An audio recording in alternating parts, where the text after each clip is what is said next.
Good morning and a warm welcome to your show, Sunny Mornings in Boston.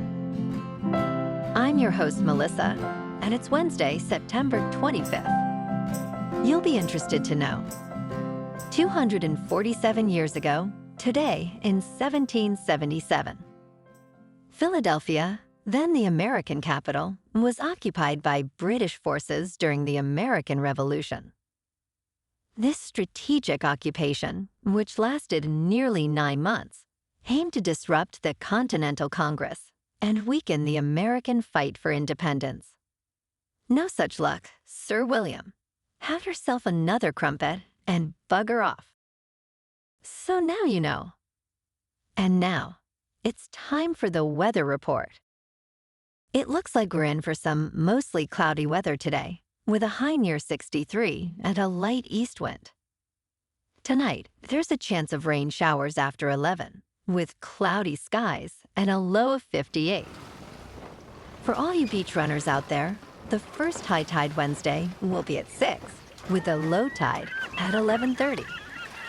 The nearshore buoy at Cape Cod Bay reads 64 degrees for the water temperature. Looking ahead in the weather, expect rain showers and thunderstorms on Thursday, with a high near 68 and a low around 59. Friday brings a slight chance of morning rain, then mostly sunny skies and a high near 73. The weekend looks pleasant, with highs in the mid-60s to near 68 and lows around 54. Bonjour, food enthusiasts. This podcast is brought to you by Versailles Cafe and Pastries in Encinitas. Nestled on El Camino Real South, just north of Encinitas Boulevard, this cafe is a haven for culinary delights. Indulge in their amazing Eggs Benedict or their gluten-free crepes. You can grab a panini for lunch or just breeze on through to get your morning coffee. They are open every day from 8 to 5. So stop on by and don't forget to tell them Sunny Morning sent you. In local news, in a surprising turn of events, around 12,000 runners who met the qualifying standard for the 2025 Boston Marathon will miss out on a spot at the starting line. Organizers announced this news following an overwhelming rush of applications. Boston is unique among marathons, as it requires amateur runners to achieve a qualifying time based on age and gender, which many view as a prestigious milestone. This year, applicants had to beat their qualifying time by 6 minutes and 51 seconds, marking the largest cutoff in the race's history, aside from the COVID-19 impacted 2021 event.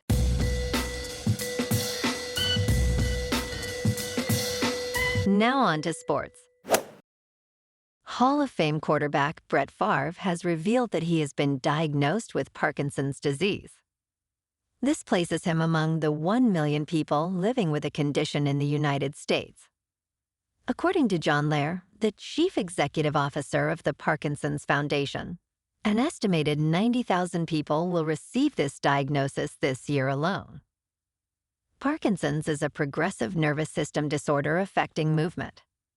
Lair noted that a combination of genetic and environmental factors, such as head injuries and pesticide exposure, may contribute to the disease. Notable figures like actor Michael J. Fox and boxer Muhammad Ali have also faced this challenge. In local sports, last night, the Sox edged out the Blue Jays 6-5 in a thrilling 10-inning game in Toronto. Trevor Story and Rafael Devers each knocked in 2 runs, while Yoshida added another RBI. Chris Martin secured the win, and Shugart earned his first save. Brian Bayo pitched 4 2/3 innings, allowing 3 runs.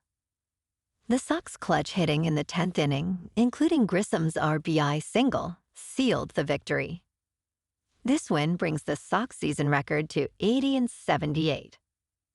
Tonight, the Sox face the Blue Jays again at 7:07. Richard Fitz, with a 2.25 ERA, will take on Kevin Gausman. In top news, scientists have unveiled a third state of life, where dead cells take on new functions after the organism dies.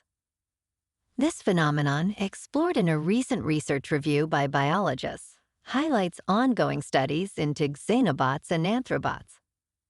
These innovative cells could potentially deliver drugs without provoking an immune response and assist in addressing conditions like atherosclerosis and cystic fibrosis.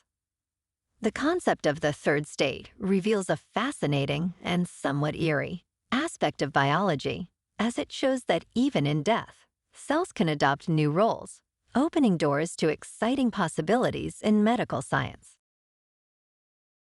In business news, on September 25, 2024, Thailand's government launched the first phase of its ambitious $14 billion digital wallet stimulus scheme, aiming to invigorate the economy. This initiative will eventually provide 10,000 baht each to approximately 45 million people. Initially, cash will be distributed to 14.5 million welfare card holders and disabled individuals, expected to conclude by the end of the month. Prime Minister Paetongtarn Shinawatra emphasized, cash will be put into the hands of Thais and create a tornado of spending. However, the scheme faces criticism from economists for being fiscally irresponsible. In crypto movement, Bitcoin is just over $64,200. Ethereum is just over $2,600. And Solana is $152. Moving on to a more local vibe. In our community spotlight on health and wellness, we are working with a national Pilates studio to bring you some free classes, so listen up. Check out Club Pilates, with several locations in the Boston area. Pilates presents a comprehensive wellness approach, cultivating strength, reducing tension, and elevating mental well-being. Scientific research affirms its benefits. So now you can check out Club Pilates for a free class. With locations in Canton, Wellesley, Hingham, Brookline, and Framingham, just be sure to tell them Sunny Morning sent you by. And now, back to the show. Let's talk science. The famed poet's grave, lost for over 450 years, has been discovered at Notre Dame Cathedral, according to scientists. This revelation emerged during a significant restoration project following the cathedral's devastating fire in April 2019. While archaeologists successfully identified one body from an epitaph, the second body remained a mystery. Now, researchers believe the remains belong to the French Renaissance poet, Joachim du Bellay, as reported by France's National Institute of Preventive Archaeological Research. The archaeological efforts, which commenced after the fire, continue as officials anticipate reopening the cathedral in December. And in entertainment news, on Tuesday, renowned filmmaker James Cameron, known for his work on Terminator and Avatar, joined the board of Stability AI, the company behind the controversial image generator Stable Diffusion. This innovative technology, launched in 2022, creates images from text descriptions, but has faced criticism. Cameron stated, "I have spent my career seeking out emerging technologies that push the very boundaries of what is possible, all in the service of telling incredible stories." He emphasized that generative artificial intelligence and computer-generated imagery are the next wave in storytelling, reflecting ongoing concerns about the impact of artificial intelligence on society. Well, alrighty folks, it's time for the quote of the day. And today, our quote comes from the American actor, director, and producer, Clint Eastwood. And he said, "Respect your efforts, respect yourself." Self-respect leads to self-discipline. When you have both firmly under your belt, that's real power. And that's a wrap for this morning. You can check out our Instagram, YouTube, and TikTok for some captivating aerial videos with local news and the weather reports. Have an amazing day, my good friends. We'll see you tomorrow with another episode of Sunny Mornings in Boston.